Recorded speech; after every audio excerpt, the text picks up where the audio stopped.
Welcome to the Fixin Your Crown Boo podcast. It's a podcast to interview dope people in leadership who use the model of servant leadership and are driven by emotionally intelligent leadership. And they are passionate about lifting others up to empower their success because the pie is big enough for all of us. And we can all find a seat at the table. I'm your host today, and I'm JD Johnson, and I'm a coach, consultant, and career strategist turned entrepreneur. I'm originally from Toronto, Canada, but I've been living and working in the Bay Area for the last 10 years.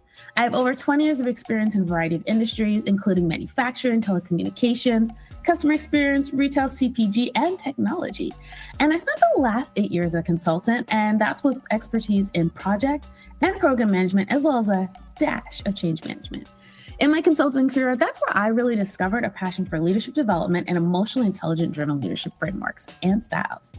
I would love to change the organizational culture landscape by transforming the relationship between employers, managers, and employees by addressing how new and emerging managers and leaders are prepared for the people side of leading teams.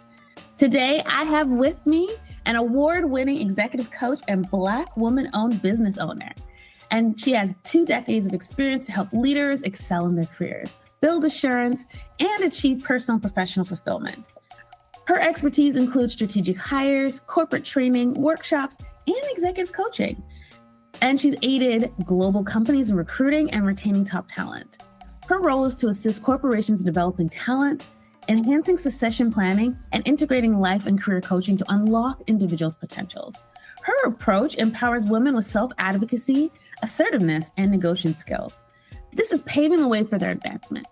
Her passion lies in career confidence and life transformation coaching, guiding women who are stuck on the corporate ladder to find purpose-driven focus and alignment in their personal and professional goals. Welcome, Kadine Cooper. Thank you so much, JD, for that warm welcome. Lovely to have you here. And I wanted to start us off to ask you, did I miss anything in your introduction? No, it was perfect. And you know what's so funny is whenever I hear the introductions, I'm always, oh, that sounds so nice. Who are they talking about? Well, you are pretty awesome. And I'm so glad to have you on the podcast today. No, it's an honor, truly an honor. If you don't have anything to add, I always like to start us off with a fun quote. So I have here that your favorite quote, and I feel like a few people like this, which is people will forget what you said, people will forget what you did, but they will never forget how they made you feel. And this is by Maya Angelou. Tell us a little bit more about why this is your favorite quote and why it really speaks to you. Where do I begin? So I think it stems from my HR days and always wanting a person, no matter what role they came in for. When I was interviewing them, I always wanted to make them feel welcome. Because I was the first point of contact in most conversations. So I wanted to give them a sense of what it would be like to work with the organization that they were interviewing for. But to also add to it, ensure that they were comfortable to be their best self as they were showing up in the interviews. So I was never a stiff interviewer. I was very warm and welcoming, and I would just ask random questions, more to get to know them as an individual. And so that's the feedback that I received from some persons is, you don't seem like the typical HR person. And I was like, I don't know if that was a compliment or not. But then when I heard from more than one candidate that said the same things, yeah, you made me feel really comfortable. You made me feel really like I could just be myself. I didn't have to pretend. And that's the intention. And so I transfer that same coaching style or energy even into my coaching sessions, because I want to hold a safe and psychological space for anyone that I'm coaching to ensure they're able to be their ideal and best self with zero filters and no judgment. Because I want them to feel like what Maya Angelou says. I want them to feel something after leaving our conversation. If that makes sense. Absolutely. I love that. I feel like you hit on some really key things around psychological safety, because that's a huge, I geek out about making people feel safe and creating spaces that empower people to be their best selves. Exactly. I'm big on that, because I think I didn't see it enough when I was in corporate spaces. That and emotional intelligence are 2 things that I'm very big on.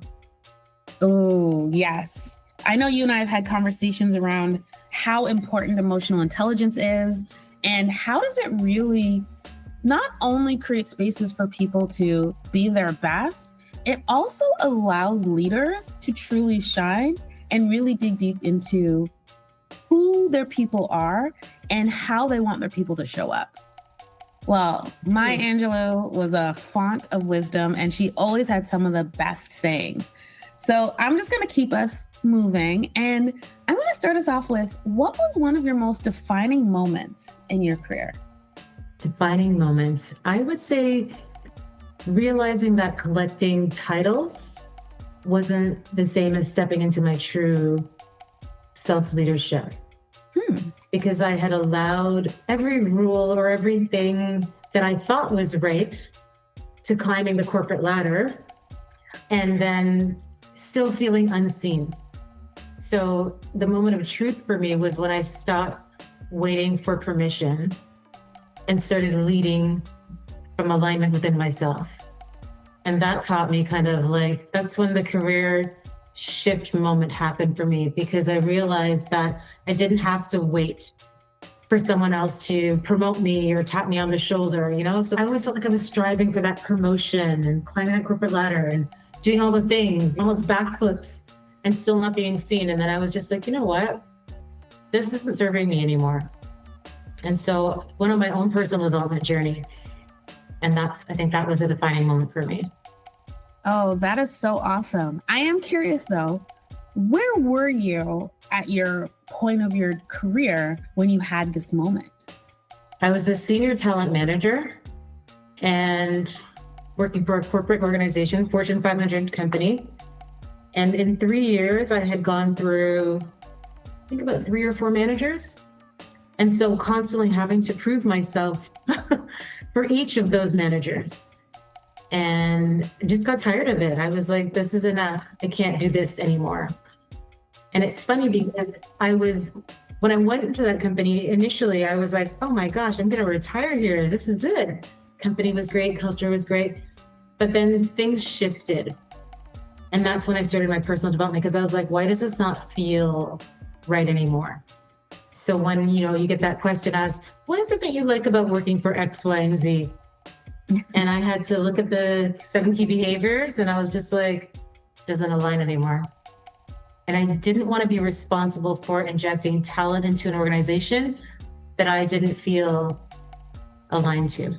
One of the things that really struck me around your conversation and how having so many different managers in a short period of time was that is the exact same thing that made me kind of stop and think, because I worked for a large corporation in Canada as well before I moved to the US. And I remember sitting down going, why have I had something like 20 different managers in the 12 years that I've been here? And I think I really feel your point about every single time you get a new manager, you got to retest the waters. You got to, show them that you're this, kind of put on that dog and pony show to show that you're awesome. And it's really exhausting. 100%. I wonder if corporations really realize I get it, right? You have to reorganize and do things based on your bottom line. But I wonder if they really and truly understand how disruptive constant reorgs and shuffling people around are. I don't think they do, to be honest. I think they look at it as the business decision. I don't think they look at the ripple effect that it has, or that they take the time, I would say, to consider what it might have in terms of feedback. And I wonder, do you think that there's a way to, because I feel like, quantify this effect? Because I feel it's all about the bottom line. We can quantify dollar spend, we can quantify sales, but the human element is so hard to quantify. And I wonder, have you ever thought about how do we quantify these human elements a little bit more? It's funny that you should ask that, because the last corporate organization I was in, they were going through this big transition, and being in HR and that first point of contact with a lot of employees, I touched a lot of employees in different functions. And we had this thing called Correct Thursdays. And the premise of it was to have an open kind of open discussion with employees to hear how they were feeling. It's like a pulse check. And there was me in his meetings, and I was excited for it because I was like, this is how we get to hear our employees' voices and what their challenges are, what their struggles are, and what they would like. So I remember going back to, I think he was the operations and communications manager in HR at that point. And I was excited to give him feedback. And he looked at me and he's like, that's great, but we're not doing any of that. And I was like, what? Then what we're doing is just for show? Just to say that we are? And I was like, then count me out. If that's what the intention is for you, then I'm not going to waste my time. And I don't want to be the face of that. Because I've always been very protective of my brand. So that was another thing that kind of did it for me. And I was just like, nah, this is not right. Ooh, so like that whole, we're going to do something that's going to look like it's really great, but then we don't really do it feeling. Exactly. Why bother? Because it sounds good. It sounds good, but it didn't feel good to me. Fair. So as we think about the human element and we think about how do we show up like corporations, individual business owners, and we think about how we show up in business, one of the things I'm curious about is who for you was like that person, your hero, who really like stood up and really showed you what you wanted to be and what you wanted to emulate. Can I share two with you? Absolutely. So the first person that comes to mind is my mom, because I was raised by a single mother. And just watching her kind of the way she navigated through her life with that kind of quiet strength. Like nothing was breaking her, but she was just going to push through that unwavering standard. That kind of taught me a lot. Dignity, determination, resilience, work ethic. My mother used to work 2 to 3 jobs at one point. So I at one point worked 2 to 3 jobs. So what to do and what not to do, I would say, in terms of work ethics, because that was definitely not sustainable. But just to look at her emotion and the way that she carried herself. And then the other person is my grandmother. So my mother's mother, who also helped to raise me. And she was like the Mother Teresa in our neighborhood. So we had no idea at some point, growing up as a child, my cousins, like, who's really your auntie or your cousin? Because my grandmother the house was open to everyone. Like my uncles would bring in friends and they would be sleeping on the couch and it would be Uncle so-and-so. And so just having that open, unconditional heart, I think looking back at now, that influence, I think influenced my decision to get into HR and to coaching as well, because I just have that same kind of love and just non-judgmental space for anyone who I'm speaking with.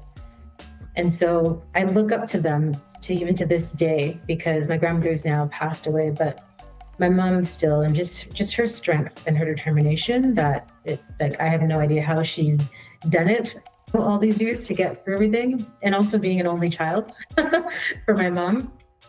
So there was just a lot. I feel like we grew up together, but those are the two that kind of come to mind for sure. Aw, I'm so sorry to hear about your grandmother. She sounds like she was such a force for good. She was phenomenal. Like they nicknamed her Gotti. Because she was just like, just pouring into everyone. And even people would say to her, oh, Gotti, you're an idiot because you're doing all the things for all these people. And she would say, don't watch nothing. She goes, if it doesn't catch me, it'll catch my children or my children's children. And I say the same thing to Mike now that I'm a mother of 3. When people say, oh, you're doing all these things, and then I'm like, no, it's okay, because if it doesn't catch me, it'll catch my children or my children's children. So I say the same thing that my grandmother used to say when people used to say that to her. I love that. And I know one of the things that we bonded around was our Caribbean background. So I'm just kind of curious, how much of a role did that Korean background and Canadian Caribbean, because that's a whole other thing, how much of a role did your background and your culture play in how you view the world and the things that you took from your mother and your grandmother? Oh, huge. Being a West Indian Black woman, which is how I identify. I mean, even though Canadian born and raised, the roots are really deep. So that striving, that determination, that hard working ethic has a lot to do with, I think, who I am and how I show up and how I carry myself and protective of certain things that I am. So I would say definitely a huge influence. And you mentioned how your mother and your grandmother being your kind of sheroes influenced you into HR. How did you get into HR and then move into coaching? So that's a funny story because initially I had gone to school for retail and fashion and visual merchandising. So I've had, I would say, maybe about 7 different careers until I landed in coaching. So I was doing that for a while, and then I had my first son, and it just wasn't conducive to being a mom, the hours, the schedule. So I was like, I need to find a 9-to-5 job. And so I was just searching randomly online. Back then, it wasn't really so much online, but going door to door to different companies.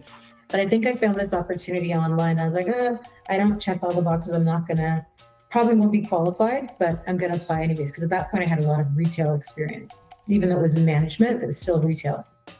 And when I got the call, went for the interview, and then I was offered the opportunity, I was like, wow. And I was a market researcher for 10 years. And then due to downsizing and restructuring, I knew a year in advance that I was gonna be out of a job. And so I was like, great time to do career exploration. So I worked with a career coach. That was one of the things that we were gifted with. So I worked with a career coach, did a bunch of assessments, and HR came up as one HR social worker. Like those are some of the things that came up. I was like, into HR, because I liked the learning and development and facilitation too. I used to admire when the HR person that I was working with at that company, just how she engaged with the employees and just the value that she brought. And I was like, I'd love to do that one day. So when I got the opportunity and went through the assessments and that came up, I was like, I'm going to go back to school. I'm going to go back to school and I pursue HR. And so that's where it started. And luckily enough, there was someone, because what had happened was the company was going through an acquisition and a merger. And so that's why we were going to be redundant, our department. But then someone was going on mat leave in that organization, and they had a mat leave HR generalist position come up. And so I interviewed for it. This is like zero HR experience at the time, but I interviewed for it as I was enrolled in school. And when I met with them, they were like, you know what, we'll give you a chance. Since you are enrolled in the schooling and you're going to be able to apply what you're learning in school to the job and the role, we'll give you an opportunity. So that's how I started. I started as an HR generalist. And then from there, it was like recruitment just stuck, talent management, and did that for 19, 20 years. And then coaching. Coaching was just something I was doing on the side, but not taking it seriously, just who I am, just to help and to serve and support individuals. But it really lit me up. I really enjoyed when I saw people get their own aha moment and revelation. And when I could see, because we can see other people's brilliance and their greatness, but it's when they see it that I'm like, wow, that just having a little part in that. And also when I was going through some of my transition after quitting my job, because I quit, I didn't have a backup plan, but I quit corporate. I met an amazing coach who had an impact on me. And I think coaching has made me leaps and bounds ahead in my personal and my professional life. And so the impact that it's had on me, I want to help others to have that same impact of showing them what's possible, which is anything that you really want, right? You just need the tools, resources, or that safe space to figure it out. But yeah, that's what kind of, I think, drew me into identifying that this is it. And this is it for me. I'll say I'm not looking to get out of coaching or leadership development. It doesn't feel like work for me. And that's also my wish, as I was doing, started doing more career coaching. Initially, it was to help people find a job that they never feel like they were actually doing work, like that Confucius Chinese proverbs, find a job you love and you will never work a day in your life. Truth. And I found that, and I want the same for others. I love that. It's all about creating a bigger table. There's a couple of really cool things I heard in your story that I'd love to dig into. And one is, it doesn't sound like you get imposter syndrome very often, because there were at least 2 points in your life and your career where you applied for jobs, even though you're like, not truly qualified. And so I'm just curious about how did you get to be like that in terms of seeing a role, knowing that you're not quite yet there, but you think you can do it and going for it? That's such a good question. I don't know if it comes from just being independent, raised by my mom, my grandmother. I grew up really quickly. So I think I just thought, oh, well, I have lived life experiences or I have the knowledge. I may not have the credentials, but I have the knowledge. I could do the job. And so for me, it was just, I was always just that person where I would just try and see what happens, because you just never know. You only need one person to really give you that chance and that opportunity. Right. So honestly, it was just maybe it was my determination or just being very ambitious and always seeking for the next and the next. Like I said, I'm an overachiever. So I think that's where it kind of stems from. It's just like different now, though, funny enough. I feel like the imposter syndrome kind of creeps in a little bit more now, being like a solo entrepreneur than it did back then. I think it was it's so weird, much more of a risk taker and just, no problem putting myself out there. But now I feel like, am I doing enough? Am I showing up the right way or enough? So yeah, it's funny. Back then, no, but now, yeah. It sounds like you're saying a little bit about the youthful, what's the word for it? There's a word. That youthful, risk-taking, adventurous. What's the worst that could happen? Yeah, exactly.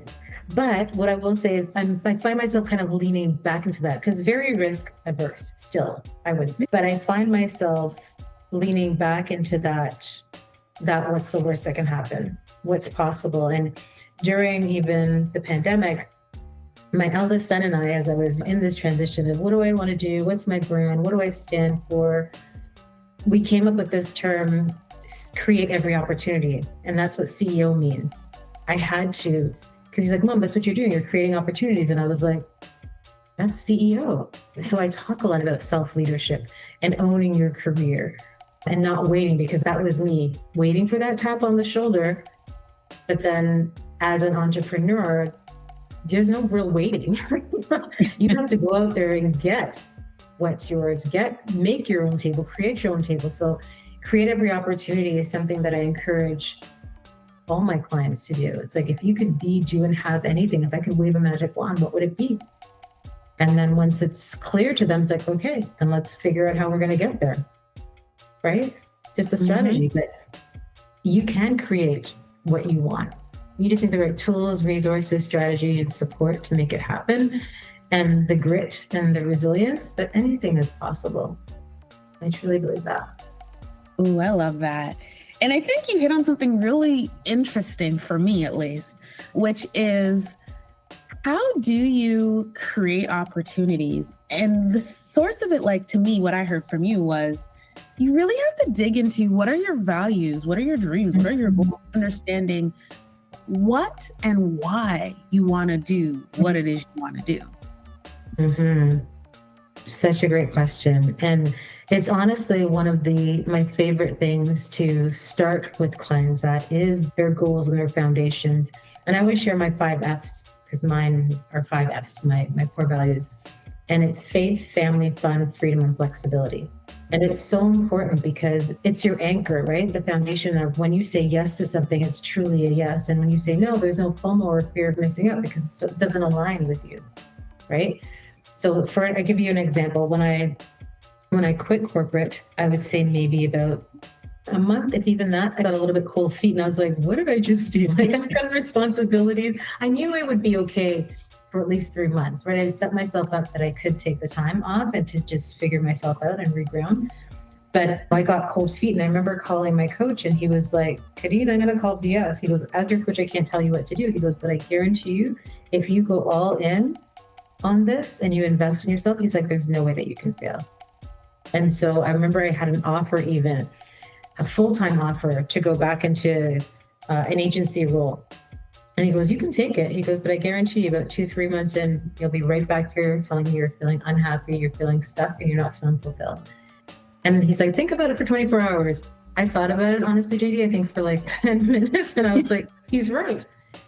He's absolutely right. And so again, leaning into my values, looking at that opportunity and being like, is this going to align with my values? And it wouldn't have. But I did accept a couple contracts, again, fear. I did accept a couple contracts in similar roles with agencies. And about a month or 2 months in, because they were like 3 months, maybe 6 month contracts, this in the height of COVID as well, like 2020, yeah, I think 2020, 2021. And yeah, I realized very soon after saying yes and getting into the weeds of things, this is not for me, it doesn't align. So now my saying is, if it doesn't align, now I must decline. If it doesn't align, now is not the time, right? If it doesn't align with the faith, family, fun, freedom, flexibility, if I look at that, how am I honoring my value by saying yes to this? How am I honoring my value by saying no to this? So what is going to serve me in this? What's in it for me? So I use that as, so when you talk about the values and as the foundation, I use that now as my foundation. Before I say yes to something, I'm like, okay, is this going to impact any of my values? And then if I have to say no to it, I'm like, okay, it's a no. It's just a no. And I'm sure it feels so much easier to say no when you're like, wait, this doesn't hit my values. This is not serving my goals. Exactly. Yeah. And you know what? It's really interesting that you talk about your values and that you have your 5F values. One of the things I like to do with my clients is I call it a blue sky exercise. And it's really all about, I got this from business school, the term blue sky, because they have blue ocean. But blue sky is if the world was your oyster and you had absolutely zero conditions, nothing to hold you back. Just write down, you can do it on a piece of paper. Like in my coaching, I have a template for it, but I do this exercise for myself as well. And I just write down, what are all the things that if I had no conditions, nothing holding me back, that I would want? And it's just like a free form thing. Things like you're saying flexibility. Or for me, I'm like, I want no winter. That's on my tune. Just saying, 4 years. That's on my tune coming. Right? Because I'm going to tell you, life without winter is fabulous. But yeah, so, I just write down, I do this for myself, like every couple of years, is like, what are the things that I can't live without, or the things that would make me happy? And I'm like, beach, ocean, doesn't have to be anything super deep, but really it's just allowing myself to be free of, if I had to pay bills or I got to pay rent, just free of those types of things. What are the things that I would want for myself? And what I found with that exercise is that really helps pull out, what are my values? What are the things I really, really want? And then I think about, okay, what do I have right now? What am I missing? And then it's about, how do I get to what I'm missing? What's the strategy to get me to the things that I know I truly want? Because if I had no conditions, I had no repercussions, these are the things I would do. And that really strongly aligns with me. Like when you think about your F values, that aligns with me in terms of like, how do we get to that, right? What are the things that create my values, and then building your goals based on your values? I love that. If I could add to it, Absolutely. I do a similar exercise with my clients, but it's about identifying what serves you really well and what doesn't serve you well. So just a different perspective on things. So for example, the beginning of the year, sometimes I'll do the beginning of the year with them, or quarterly, depending on how long I'm working with the client, but I'll say the same thing. On a sheet of paper, draw a line down the middle and a line across. And you can do it personally, professionally, one sheet, or you can do it on 2 separate sheets of paper. But what are the things that served you really, really well during this time frame? Those are the things that you really want to lean more into and invite more of that into your life and your space. And what are the things that didn't, that you want to not invite into the next chapter or season, that you want to leave in the rearview mirror? And I think that also does something similar as well, because it highlights because 9 times out of 10, we know what we don't want. We know what we want. It's a struggle, I think, because we sometimes think that, I don't know if it comes with being an adult and just responsibilities, but we stop dreaming and visualizing things that we would love or would want for ourselves, because we're so focused on the autopilotness of our lives, the day-to-day, the rabbit race, and all the things that we don't want. But we sit down and actually really, like you just said, identify what I love. And I'm like you, beach, ocean, like heat, summer, sun, like every day, all day. Yeah, that's what I want. But I think for so long, especially like I'm Canadian born and raised, as I shared, just Like you, I never thought that I would ever live or even want to live anywhere else until recently. Yeah, this isn't it. This isn't it for me anymore. There's got to be something more for me in terms of my environment and where I want to live and how I want to live. So I think I've gifted myself this time. And that's what I say to clients when they are going through a transition, either voluntarily or involuntarily. I said, what are you, and even during the pandemic, this is the way that I was coaching people too. I was like, what are you going to do with this time that you've been gifted with? Because it can be a waste of your time or it can be a meaningful and impactful time. You choose. What are you doing with it? And people would look at me like I'm gifted. And I'm like, yeah, you've been gifted with this time, voluntarily or involuntarily. You gifted yourself this time. What are you doing with it? How are you showing up in it? Absolutely. And I think that speaks to the idea of reframing.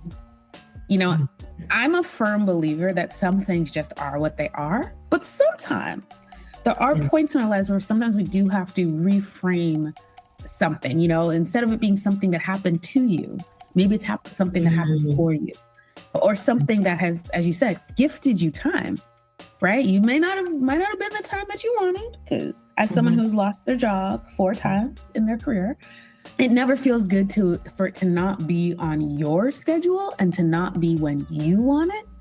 But sometimes you have to step back and figure out, all right, well, I've been given this time. How do I move forward? How do I want to move forward so that this isn't my story? And I think one of the things that all my layoffs and my let goes of jobs have taught me is to prepare in advance for that time. Because especially if you work in corporate, you never know when that's going to happen. And even if you work as a solopreneur, the economy changes, right? Like what recessions have we had in the last 20 years, right? There's mini recessions, full-on recessions. So preparing yourself and being ready for these moments, for me, has been such a key learning from moments that felt absolutely terrible in the moment. Yeah, no, that resonates with me as well too. I've never been late. Well, I guess I went through the restructuring, but as I mentioned, I had a year's notice. So I knew I was going to be out of a job. And any other opportunities that came, I always tried to make sure that I had something before I left something. Yep. I've never experienced that. Although I will say contracts, I'd have a contract here and a contract there, that they were continuous contract, but then when there's that lull period, that was tough. Yeah, I never really had that experience, but had it in a different way. Yeah, and I mean, those layoffs are just one form, right? It could be when you're unhappy or this job is sucking the soul out of you. These are all moments for you to reflect and reframe, what do you want in your life? Yeah, exactly. So we talked about your sheroes and the women who you look up to. Are they also your biggest cheerleaders, or do you have someone else in your life that you would call your biggest cheerleader? Yeah, I have a girlfriend that I would say is definitely my biggest cheerleader, and a business bestie, actually a couple business besties, some that I've met on this entrepreneurship journey and some that I worked with when I was in corporate. And even clients that I've worked with, I find that we're still connected. They'll still reach out from time to time, because that's something that I mean, wrong or right, but I offer that to my clients, back pocket access and just a call, text, or an email away, because I'd rather be that person to support, even if it's a 15, 20 minute. I've been at the gym, maybe, and I'm voice noting clients, because in that moment, they needed someone or something to either shift their perspective, to ground them, to calm them down, to center them, however you want to phrase it. And if I could be that person for someone, and so that, I think I get cheerleaders from that, because I offer that, but also honestly, that's just me being me. I don't mind being of service to someone. If I can pick up the phone, I'll pick up the phone. I always say that too. If I can pick up, I'll pick up. If not, then I'll let you know when I can get back to you. But for me, it's just being there for individuals, but the supportive feeling of someone that's keep going. I would say my business bestie, for sure. She's one of them, and another girlfriend of mine. who, when she sees me, she just lights up. She's, what are you doing now? What are you up to? And even on socials, just like cheering you on too, liking and resharing, reposting stuff that you put out there. So yeah, there's a couple individuals. And when you think about them, I hear how you light up and you get, thinking about their relationship with you. How would you say that having these cheerleaders have really made a difference in your life? Oh my goodness, huge. I think if it hadn't been for some of them, I probably would have gone back to corporate finance. And there's been a couple times when I'm just like, what am I really doing? And is it really making a difference or an impact? Am I really helping and serving and supporting individuals? And why can't I find my people during those low times? Why can't I find my people? And just having those persons come my mini board of directors or board of advisors that I can reach out to and be, I'm feeling really stuck. I'm feeling really stagnant. And it's a reminder of the good that I have done and will continue to do. And it's sometimes coaching myself too and being like, you're someone's possibility. You're someone's possibility. If you're not there, if that person's missing out on their possibility.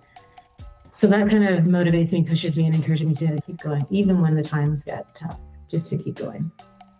And I think we all need that. Community is important, really important to me. Yeah. Absolutely. And I think one of the things that springs up for me is just thinking about when you have these cheerleaders. For me, it's my dad. He is my biggest supporter. He is my rock. When I'm feeling down, he's the one person who I feel like I can talk to that's no judgment and always in my corner looking to help me out.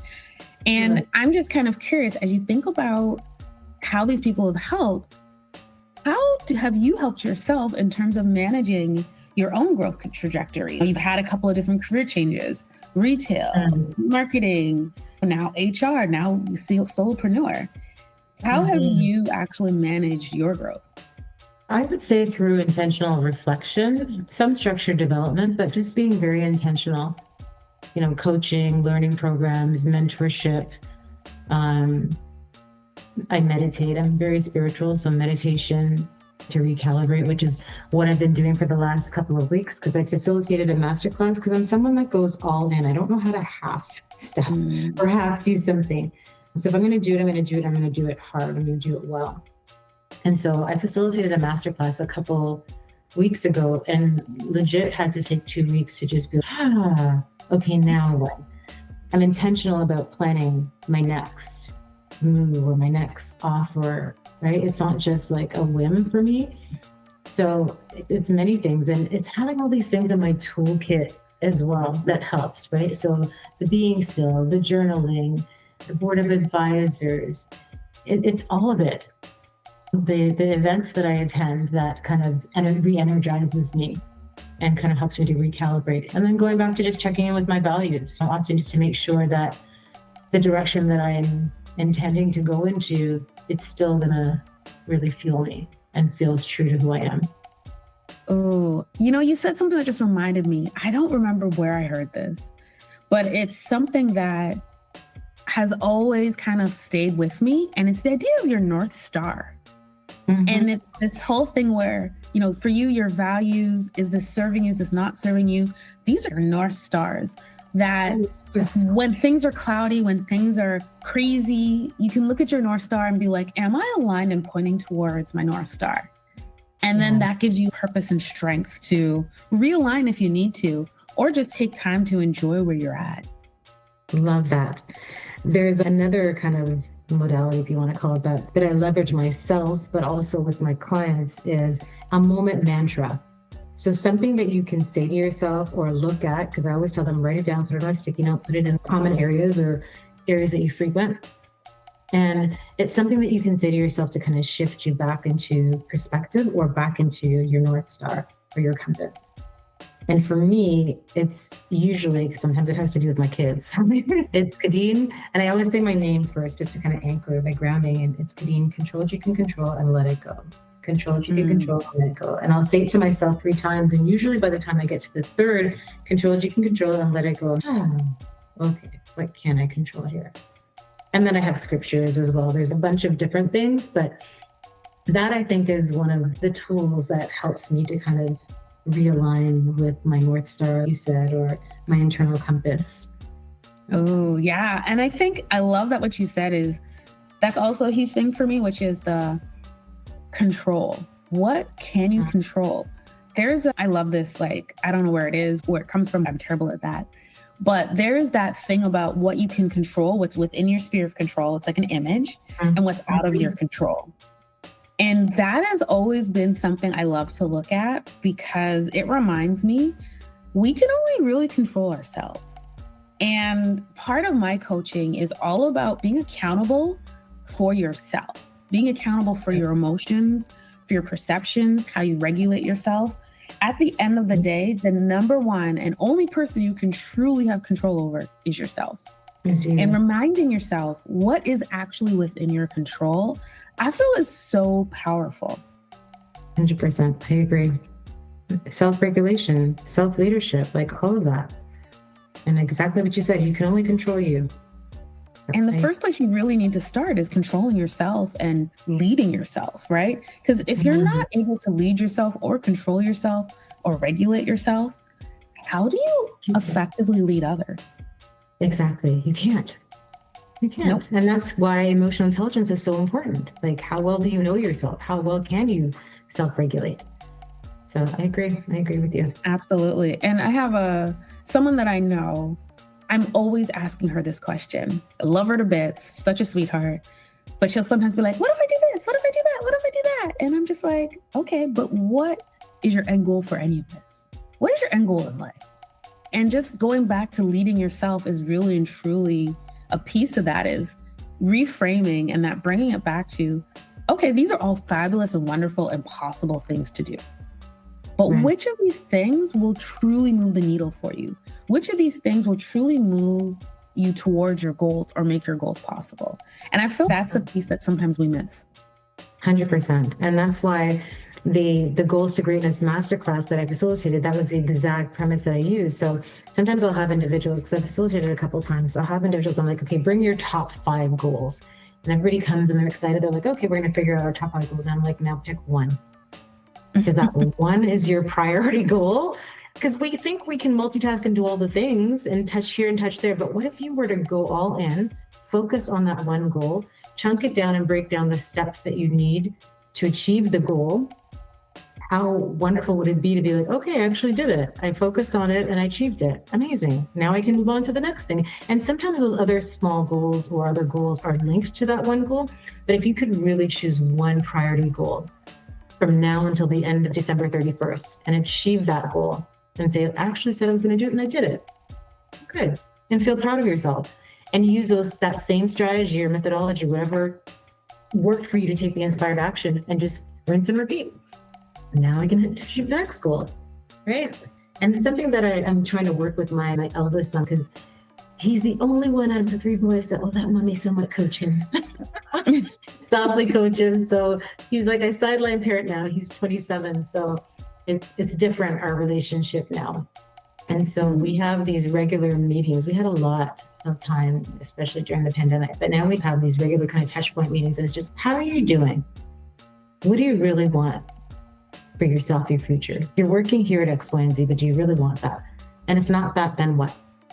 What do you want next year to look like? I have these conversations with him where he's just, I make him think, I make him journal, right? Just to get things, because he's a deep thinker. Someone was like, you have too much in your head and then you get overwhelmed. I think he gets that from his mom. But I'm like, write it down, get it out of your head and onto paper. What do you really want? And then we can figure out, how do you get it? How are you going to achieve that? Yes, you definitely have to figure out what it is that you really want, because it's so easy to get distracted by all these other things. It's so easy for imposter syndrome, or, as a solopreneur, I'm sure you felt this, is, oh my God, where's the next paycheck coming from? Oh my God, I need to pay my rent. And you're just, oh wait, but it's important, but it's a little bit of a distraction because you need to focus on what's the goal. And if you have full belief and confidence and put your energies, as you said, towards that goal, you can really move the needle on that. 100%. You just got to focus. What is the priority? What is the priority? Number one. Yeah. So I'm kind of curious. We're coming up on our time, but I was thinking about everything that we've talked about, and I'm wondering, for yourself, what do you still have to work on every day?